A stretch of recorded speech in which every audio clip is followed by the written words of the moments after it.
सभी दर्शकों को मेरा प्यार भरा राधे राधे। बोलिए बेहड़ वाली मैया की जय। साथियों, राम राम कहे जमुहाही, होती नहीं न पाप पुंज समुहाही। यह तो राम लाए उर्लीना, कुल समेत जगु पावन कीन्हा। जो राम नाम लेकर जमाई भरते हैं ना, पापों के समूह अगर उनके खाते में होते हैं तो कट जाते हैं। श्री राम जी ने जिसे छाती से लगा लिया है उसका कल्याण सुनिश्चित है। भैया भरत आज सोच रहे हैं, गुह से मुलाकात हुई है, जब पता चला है कि ये भैया राम के मित्र हैं तो रथ से नीचे उतर गए भरत जी। आज 130वें दिन की कथा है। कथा को हमने यही विराम दिया था, वहीं से प्रारंभ करेंगे। क्षमा प्रार्थी हैं कि एक दीर्घावधि का अंतराल रहा है। गांव गए थे, वहां श्री रामचरितमानस भी हमारे पास दूसरी पुस्तक उपलब्ध नहीं थी, और जहां से हम मांगते थे वहां से हम मांग नहीं सके। किसी कारणवश दुख सुख आता जाता है, कोई बड़ी बात नहीं है। हर किसी के खाते में कभी सुख है तो कभी दुख है। इसे अगर हम सीने से लगा के रखेंगे तो बाकी जीवन का क्या होगा। इसलिए बदलाव प्रकृति का नियम है, उससे आहत नहीं होना है। कथा को आगे बढ़ाते हैं। गोस्वामी जी लिख रहे हैं कि नहीं अचेर जो जुग जुग चले आई, के न दीन रघुवीर बढ़ाई। राम नाम महिमा सुर कहीं, सुनि सुनि अवध लोग सुख लहीं। अर्थात इसमें कुछ आश्चर्य नहीं, युग युग से यही रीति चली आई है। रघुनाथ जी ने किसे बढ़ाई नहीं दी। इस प्रकार देवता राम नाम महात्म्य कहने लगे, सुनकर अवधवासी सुख पाने लगे हैं। आज भरत जी का व्यवहार गुह के प्रति देख करके रथ से नीचे उतरना, सीने से लगा लेना, राम जी के लिए इतनी श्रद्धा प्लस उनके मित्रों के लिए ये सद्भाव, देवताओं ने फूल बरसाए हैं। जब हम लोग ऐसा ही आचरण करते हैं संसार में, तो ना सिर्फ देवता अपितु ईश्वर स्वयं प्रसन्न होते हैं। वे भी पुष्प वर्षा करते हैं हमारे ऊपर, वो दया दृष्टि करते हैं हमारे ऊपर, वो दया की वर्षा करते हैं। हम धन धान्य से जब परिपूर्ण होते हैं, समझ लीजिए ईश्वर हम पर दया दृष्टि कर रहे हैं। वे ही ये पुष्प वर्षा कर रहे हैं, वे ही ये धन वर्षा कर रहे हैं। इसलिए अपने आचरण को पवित्र पाक बनाते हुए कोमल बनाना है। हर किसी जीव के प्रति, प्राणी मात्र के प्रति, वो जगत में चाहे बोलता हो नहीं बोलता हो, पशु हो पक्षी हो या फिर कोई इंसान हो, हम लोग श्रेष्ठ जाति की ओर ज्यादा ध्यान देते हैं कि नहीं वो तो बहुत बड़ी जाति वाला है, उसका धर्म बड़ा ही ऐसा है और उसका तो दबदबा है। ऐसा नहीं करना है। अगर आप आज भरत जी गुह को एक निषाद और निम्न कोटि का समझ करके छोड़ देते और दूर से ऐसे ही कर देते या फिर ऐसे राम राम कर लेते, तो क्या उनकी वाहवाही होती? आज नहीं होती ना। इसलिए हमारे कर्मों से हमारी वाहवाही होती है। हमें अपना व्यवहार स्वच्छ कोमल बना के रखना है। रामायण से हमें हर पल सीख मिलती है। यही वजह है कि मैं रामायण का पाठ करती हूँ। समय निकाला है, बड़ी मुश्किल से, ठंड बहुत है, नहाने का भी मन नहीं होता है जल्दी से, लेकिन ईश्वर की कृपा अगर हमारे ऊपर होती है तो हम सब कुछ कर बैठते हैं। हमने बिना किसी तैयारी के आज का पाठ किया है, क्योंकि अगर हम आलस करते तो शायद शुरू ही ना कर पाते। इसीलिए ठंड कितनी भी पड़े आलस नहीं करना है। भगवान के भजन के लिए हमें सदैव तत्पर रहना है, यानी कि हमेशा तैयार रहना है। हमारे जो कर्म है ना, बस यही हमें मुक्ति दिला सकते हैं, यही हमें जीवन मरण से पार उतार करके ईश्वर के सानिध्य में ले जा सकते हैं। माता रानी का चित्र पूर्ण नहीं दिख रहा था, तो मुझे लगा कि मैं थोड़ा सा ठीक कर दूं कैमरे को, जिससे कि माँ दुर्गा की असीम कृपा हम पर सदैव बनी रहे। जब मैया कृपा करती हैं तो फिर जगत के पालनहार स्वयं कृपा दृष्टि हम पर बरसाते ही है। इफेक्ट है, कभी भी आजमा लीजिएगा। इसीलिए हम अपनी माँ का सम्मान करें, ये हमारा दायित्व है। वो माँ हमारी सास के रूप में हो, माँ हो, चाची हो, ताई हो, जो भी हो, माँ तो माँ होती है। आज की सासों से ज्यादातर बहुओं को शिकायत रहती है। शिकायत तो सासों को भी है बहुओं से, लेकिन बहुओं को भी फिर सासों से शिकायत है। एक दूसरे से बहुत ज्यादा शिकायत का सिलसिला इस कदर चल पड़ा है कि एक दूसरे का मुख देखना पसंद नहीं करती है, ना तो सास बहू का और ना ही बहू सास का। तो मेरी सबसे विनती रहेगी, उस झगड़े को उसी पल खत्म करके जीवन को आगे ऐसे बढ़ाइए जैसे कि पिछले पल कुछ हुआ ही नहीं है। हाँ, ये बहुत जरूरी है। माँ माँ होती है, गुस्से में भी अगर कुछ बोल देती है तो उसका कोई ज्यादा बुरा प्रभाव नहीं पड़ता है हमारे जीवन पर। हाँ, उस वक्त हमें ग्लानि होती है, हमें पीड़ा होती है, कष्ट होता है, और ऐसे लगता है कि अरे ये हमारे साथ ऐसा क्यों हो रहा है। कोई बात नहीं है, वो माँ है। माँ गाली देगी, उसमें भी आशीर्वाद छुपा हुआ है, बस ऐसा समझ लीजिए। बहुत मुश्किल होता है ये सब बर्दाश्त कर पाना, और इस भाव को अपने मन में ला पाना कि नहीं, बोल दिया माने जाने दीजिए, कोई बात नहीं, माँ है, क्या हुआ, कोई गाली थोड़ी दी है, और दी है तो क्या हुआ, माँ है, दे सकती है, पालनहार है। अरे आपकी पालनहार नहीं है, आपकी जन्मदात्री नहीं है, आपके पति की जन्मदात्री तो है। ये भाव हो सकता है वर्षों लग जाए आपके मन में लाने में, लेकिन लाने की कोशिश मेरी बहनों जरूर कीजिएगा। विशेष संदेश ये मेरी बहनों के लिए है, जो शादीशुदा हैं उनके लिए भी, और जो कुंवारी हैं उनके लिए भी, क्योंकि बाद में वो बहू बनेंगी। और ये मंत्र सबके काम आने वाला है।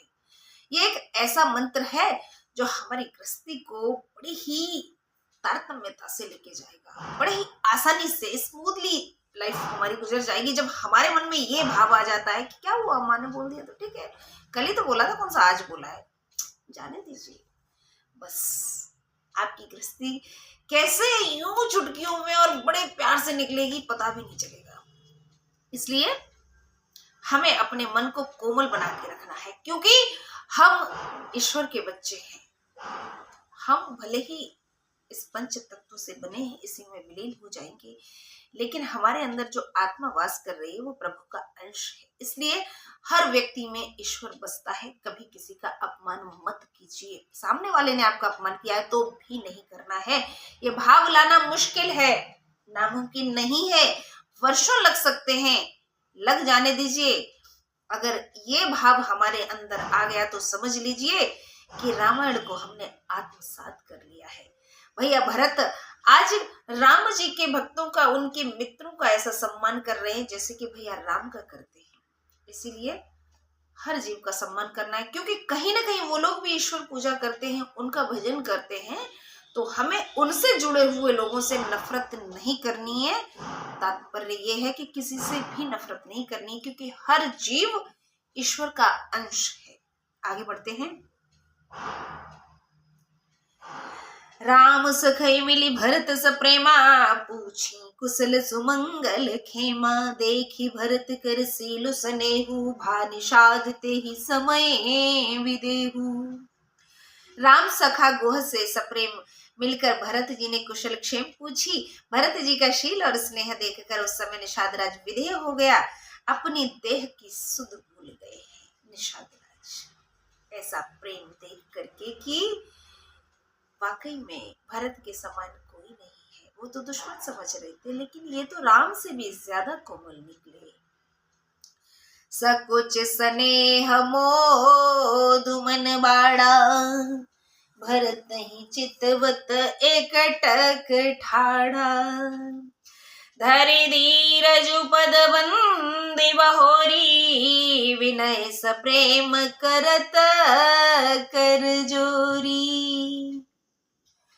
उसके मन में संकोच, स्नेह और आनंद इतना बढ़ गया कि वह टकटकी लगाकर भरत जी को देखता हुआ खड़ा रहा। फिर धीरज धरकर भरत जी के चरणों में प्रणाम कर स्नेह से हाथ जोड़कर स्तुति करने लगा है। क्या? कुशल मूल पद पंदज पेखी, मैं तिहु काल कुशल नेज लेखी। अब प्रभु परम अनुग्रह तोरे, सहित कोटि कुल मंगल मोरे। कुशल के मूल आपके चरण बिंदु के दर्शन कर मैंने तीनों काल में अपनी कुशल समझ ली। हे प्रभु, अब आपकी पूर्ण कृपा से करोड़ों कुल सहित मेरा कल्याण है। ऐसा भाव हमारा होना चाहिए। भरत जी सिर्फ भैया राम के भैया हैं, राम जी के यानी कि जगत के पालनहार के भाई हैं, है ना। लेकिन निषाद राजगुह ने कितनी प्रशंसा की है और राम सरीखा माना है उन्हें, और उनके दर्शन मात्र से अपने संपूर्ण समाज के कल्याण की बात कही, अपने खानदान के कल्याण की बात कही, और ऐसा होता भी है। गोस्वामी जी ने अगर कुछ लिखा है तो यूं ही नहीं लिखा है। इतना पवित्र और पाक ग्रंथ है हमारा, युगों युगों से मर्यादित है, क्योंकि रामायण जो वाल्मीकि रामायण है वो त्रेता युग में लिखी गई है और इसे कलयुग में गोस्वामी जी ने लिखा है, लेकिन सार वही है ना। इसलिए हमें हर बात पर गौर करना चाहिए, हर बात का मान सम्मान करना चाहिए। और यहाँ सार ये निकलता है, हमें गुह और भरत के मिलाप से हमें ये सीखना है कि कोई भी छोटा या बड़ा नहीं। समुझि मोर करतूत कुल, प्रभु महिमा जिय जोय। जो न भजै रघुवीर पद, जग विद वंचित सोय। सियापति राम जय जय राम, अवधपति राम जय जय राम। मेरे प्रभु राम जय जय राम। कपटी कायर कुमति कुजाति, लोक वेद बाहिर सब भांति। राम कीन आपन जबैते, भयो भुवन भूषण तब हीते। अपना वंश और कर्म देखकर और प्रभु की महिमा को जी में विचार कर मैंने समझ लिया, जो रामचंद्र जी के चरणों का भजन नहीं करता वे संसार में ब्रह्मा जी द्वारा ठगा जाता है।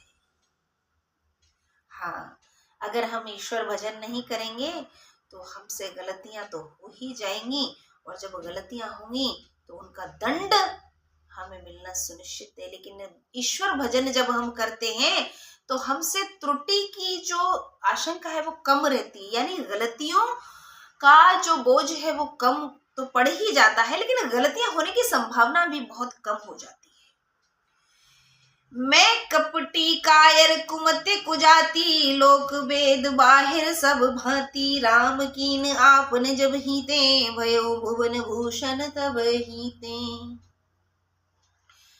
मैं कपटी कायर दुर्बुद्धि व कुजाती हूँ और सब प्रकार से लोक और वेद से बाहर हूँ, परंतु जब से मुझे रामचंद्र जी ने अपनाया है तभी से मैं लोक का भूषण हो गया हूँ। देखिए, जब राम जी ने गुह को गले से लगा लिया तो वो अपने आप को लोक का, संसार का भूषण, आभूषण समझते हैं, और आभूषण तो कीमती होते हैं, यानी कि अपने आप को कीमती समझने लगे हैं। लेकिन हम भी किसी से कम नहीं। हमें इस बात का गर्व होना चाहिए कि हम श्री रामचरितमानस के सानिध्य में पल बढ़ रहे हैं, उनका आचरण को अपनाने की कोशिश कर रहे हैं। हम पढ़ते हैं, सुनते हैं और लोगों को सुनाते हैं, ये भी गर्व की बात होनी चाहिए हमारे लिए। हाँ, इस बात पर आप गर्व कर सकते हैं और गर्व के साथ अपने आप में ये अनुभूति आप उत्पन्न कर सकते हैं, ये महसूस कर सकते हैं कि नहीं, मैं वाकई में धन्य हूँ कि मैं ईश्वर के नजदीक हूँ। मैं रामचरितमानस का अध्ययन करती हूँ या करता हूँ, सुनती हूँ या सुनता हूँ, तो मैं धन्य हूँ। और इसमें कोई ऐसी संभावना नहीं है कि ये कुछ गलत है या ये कोई भ्रम है। ये भ्रम नहीं है, ये परम सत्य है। जो ईश्वर के नजदीक है वो वाकई में पवित्र है, पाक है। ईश्वर उससे गलती नहीं होने देते हैं। गलती के रास्ते पर भी अगर इंसान चलता है, गलत रास्ते पर भी, तो उसके रास्तों को मोड़ देते हैं। वो उसकी बुद्धि को इतना पवित्र और पाक बना देते हैं कि वो गलती करने से बच जाता है। यही वजह है कि हम हमेशा ईश्वर के नजदीक जाना पसंद करते हैं। यही वजह है कि आचार्यों का, विद्वानों का कहना है कि आप ईश्वर भक्ति करें, प्रभु चिंतन करें, अच्छे कर्मों की ओर इसीलिए व्यक्ति को अग्रसर किया जाता है, आगे बढ़ाया जाता है। इसीलिए हम अपने बच्चों को अच्छी बातें सिखाते हैं ताकि हम बुरे कर्म से बच जाएं। आज वह अपने आप को धन्य समझ रहे हैं। पहले ही राम जी उन्हें सीने से लगा चुके हैं, छाती से लगा लिया है, और अब दूजे भरत जी ने, तो मैं तो संसार का भूषण। भूषण हमारे जो आभूषण होते हैं, सोने के हार वगैरह होते हैं, सीता रानी होती है, लौंग हार। आजकल रानी हार का बड़ा चलन है, बड़ा प्रेम है महिलाओं में, और सब कोई ये पहनना पसंद करता है, लेकिन वो नश्वर है। जब हम ईश्वर के नजदीक पहुंचते हैं तो हम किसी रानी हार से कम नहीं है। अपने आप को आभूषण समझ लीजिए। अगर आप ईश्वर चिंतन करते हैं, भगवान का भजन करते हैं, भजन करने के लिए मंदिर, मस्जिद, चर्च में जाने की आवश्यकता नहीं है।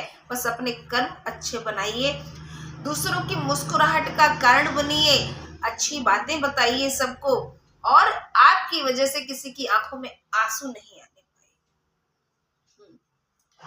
आप बस अच्छे कर्म करते चलिए, दूसरों का मार्गदर्शन हो सके तो करिए, अच्छा रास्ता दिखाइए। कोई लड़की या लड़का गलत रास्ते पर चल रहा है तो उसको बताइए कि ये आप गलत कर रहे हैं, इससे आपकी हानि है, आपके माता पिता की हानि है, उनकी बदनामी होने वाली है इस काम से, तो आप इस रास्ते को त्याग दीजिए। तो ये तपस्या है, ये अच्छा कर्म है। ये आपके खाते में 100 बार लिख जाएगा, और उसका 100 गुना, 200 गुना, हजारों गुना कभी कभी हमें उसका फल मिलता है, जैसा हम कर्म करते हैं। अगर बाहरी मन से दिखावा करने के लिए कहोगे कि नहीं हमने तो आपके बच्चे को बहुत समझाया था, तो वहां सिर्फ दिखावा ही लिखा जाएगा। और अगर दिल से किसी को समझाने की कोशिश करते हो, गलत रास्ते से बचाने की कोशिश करते हो, तो वहां सच्चाई लिखी जाएगी। क्योंकि ईश्वर घट घट वासी है, वो आपके अंदर बैठा हुआ है। बाहर आप लोग देखें कि हमें कोई नहीं देख रहा है, चलो चोरी कर लेते हैं या ऐसा कुछ काम कर लेते हैं, तो बाहर वाले नहीं देख पा रहे हैं, लेकिन ऊपर वाला जो आपके अंदर बैठा हुआ है, जो आत्मा स्वरूप है, वही परमात्मा है, वो देख रहा है। आपको उसने शरीर दिया है, हाथ पैर दे दिए हैं, जान डाली है, लेकिन अंदर बैठा वो आपको मॉनिटर कर रहा है। अब आप कहें कि वो फिर हमें अच्छे रास्ते की ओर क्यों नहीं अग्रसर करता, हमारे हाथ पर क्यों नहीं रोक लेता? उसके लिए आपको खुली छूट दी गई है, आप जैसा चाहे वैसे जिए। आपको बंधन में नहीं रखा है ईश्वर ने, इसीलिए हमें किसी को बंधन में रखने की जरूरत भी नहीं। कई बार पति लोग पत्नियों को बंधन में रखना चाहते हैं, कई पत्नियां बंदिश लगाना चाहती हैं पतियों पर, या फिर माता पिता बच्चों पर इस तरीके की बंदिश लगाते हैं, तो कई बार बच्चे बिगड़ भी जाते हैं। तो बंदिश ना लगाते हुए ऐसे संस्कारों से बच्चों को पालें, बड़ा करें, और शुरू से ऐसी सोच डेवलप करें कि वो गलत रास्ते पर चलने से बचें। बंधन मुक्त ईश्वर ने हमें बनाया है, तो हमें भी अपनों पर कोई भी बंदिश नहीं लगानी है, इससे रिश्ते खराब होते हैं। बहुत बड़ी बात कह दी है छोटी सी बात में। भगवान श्री राम जी के परम मित्र गुह यानी निषाद राज और भैया भरत के मिलाप के माध्यम से हमारे सामने ये बात आई, और आज की कथा को विराम दे उससे पहले 2 दोहे हैं, इन्हें भी हम निपटा ही लेते हैं ताकि कथा को भी जल्दी से संपन्न किया जा सके। 1 महीने का गैप हुआ है, तो अब ये भी तो भरपाई करनी ही पड़ेगी। देखी प्रीत सुनि बिने सुहाई, मिले बहोरे भरत लघु भाई, कही निषाद निज नाम सुबानी, सादर सकल जोहारी रानी। निषाद राज्य का स्नेह और सुंदर विनती सुनकर लक्ष्मण जी के छोटे भाई शत्रुघ्न से मिले। फिर निषाद राज ने अपना नाम कहकर मधुर वाणी से सादर सब रानियों को प्रणाम किया है। जान लखन समझे असीसा, जीऊं सुखी सै लाख बरीसा। निरखि निषादु नगर नर नारी, भय सुखी जनु लखनो निहारी। वे उसे लक्ष्मण जी के समान जानकर आशीर्वाद देने लगी कि तुम सुख के 100 लाख वर्ष तक जियो। नगर के नर नारी निषाद राज को देखकर ऐसे खुशी हुए मानो लक्ष्मण जी को देख लिया हो। भाव ऐसा ही है निषाद राज का। सेवक हैं वो श्री राम जी के। तो आज की कथा को यहीं विराम देते हैं इस शुभ विचार के साथ कि हम ईश्वर के नजदीक कैसे जाएं। तो हम राम राम अगर रोज उठ करके सबसे कर लेते हैं, क्या राम राम भैया, राम राम चाची, राम राम ताई, तो ये भी ईश्वर भक्ति है मेरे साथियों। हाँ, हम अपने बच्चों को राम राम राधे राधे करना सिखाएं। फोन पर हम हेलो बोलते हैं, है ना, तो हमें पता है कि हेलो बोलना है। वही जिन्होंने आविष्कार किया था उन्होंने सबसे पहले उन्होंने अपनी प्रियतमा को फोन लगाया था, तो उनका नाम हेलो था, लेकिन हम राधे राधे बोल सकते हैं। हमारी तरफ से जब राधे राधे प्रेषित होगी तो उधर का माहौल भी एकदम ईश्वरमय हो जाएगा। इसलिए गुस्से में भी आप होते हैं तो भी राधे राधे कहना सीख लीजिए। यहाँ भी ईश्वर का राम राम राधे राधे, तो वहां एक्स्ट्रा भक्ति हो जाती है हमारी। कैसे ईश्वर चिंतन कर सकते हैं, ये उसका अचूक उपाय है। हम जब किसी से मिलते हैं, बोलना नहीं चाहते हैं, तो स्माइल पास करते हैं, और हमें स्माइल में देख करके सामने वाले को मुस्कुराहट आ ही जाएगी। अब मुंह बना लोगे बुरा सा, तो उसका बन जाएगा इसको क्या हुआ है, इसने ऐसा मुंह क्यों बना लिया। तो मुंह नहीं बनाना है, स्माइल पास कीजिए, राम राम राधे राधे करते करते निकल जाइए। भले ही किसी से बात करने का मन नहीं हो रहा है और या सामने वाला आपसे बात नहीं करना चाहता क्योंकि अजनबी है, राम राम राधे राधे अपने आप से कहिए, सामने वाला एटलीस्ट सुनेगा तो सही। और जब वो आपके मुख से राम राम राधे राधे, जय श्री कृष्णा, श्री शिवाय नमस्तुभ्यम सुनेगा ना, तो उसका कल्याण तो हो ही जाएगा और तुम्हें उसका 100 गुना लाभ मिलेगा। ये एक तपस्या है। ईश्वरमय आपको शिवमय, राममय, कृष्णमय, राधेमय कैसे होना है, ऐसे ही होना है। आज की भागम भाग में लोगों की सोच भी बदली है, क्रियाकलाप भी बदला है। बहुत कम लोग हैं जो ईश्वर भक्ति इस तरीके से करना पसंद करते हैं। तो उन्हें हम ईश्वर के नजदीक कैसे ला सकते हैं, ये एक तपस्या का मैं शेड्यूल बता रही हूँ। राम राम राधे राधे, राधे कृष्णा, श्री शिवाय नमस्तुभ्यम करिए, और दूसरों के कानों तक जब ये आपके द्वारा बात पहुंचेगी तो आपके खाते में एक तपस्या लिख जाएगी, वर्षों की तपस्या लिख जाएगी, एक बार के नाम मात्र लेने भर से। और जब आप ऐसे कहीं भी जब विचरण करते हैं या ईश्वर का नाम लेते हैं, तो लोगों में जरूर जागरूकता भी बढ़ेगी, और पता नहीं कितने लोगों तक आपकी द्वारा दिया हुआ ये ज्ञान, ये भक्ति पहुंचेगी, तो उतने ही गुना आपका कल्याण सुनिश्चित हो जाएगा। तो इस शुभ विचार के साथ आज की कथा को यहीं विराम देते हैं कि हमें संपूर्ण समाज को ही नहीं, संपूर्ण विश्व को ईश्वरमय बनाना है। तो कैसे बनाना है, राम राम राधे राधे, जय श्री कृष्णा, श्री शिवाय नमस्तुभ्यम करते हुए बोलिए जय माता दी, बोलो भेड़ वाली मैया की जय, सियावर रामचंद्र भगवान की जय, जय जय श्री राधे श्याम।